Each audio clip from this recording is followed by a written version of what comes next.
Hi అత్తయ్య. Hi కోళ్ళ. ఎలా ఉన్నావు? నల్లగానే ఉన్నా. అది కాదు అత్తయ్య, నేను లేకుండా ఎలా ఉన్నావు? నువ్వు లేకపోయినా అదే కలరే. మరేమైనా వాడకపోయావా? అందుకే షుగర్ బిల్లలు వాడుతున్నా. ఏ ఇంట్లో షుగర్ లేదా? నా ఒంట్లో ఉందిగా. మరి మొన్న ఒక కప్పు బదులు ఇవ్వమంటే లేదన్నా,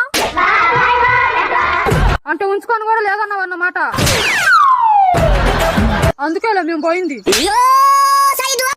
ఏమే గుక్క తిప్పుకోనివా? ఈ వయసులో ఏందమ్మా నువ్వు తిప్పుకునేది? సర్లే గాని ఇక్కడ నుండి ఎందుకు వెళ్ళానే? అక్కడ ఉండాలి కాబట్టి. వద్దానికి జోకులు వద్దు, చెప్పు. కొన్ని విషయాలు పైకి చెప్పుకోకుండా ఉంటేనే మనకు గౌరవంగా ఉంటుంది. అది కాదే.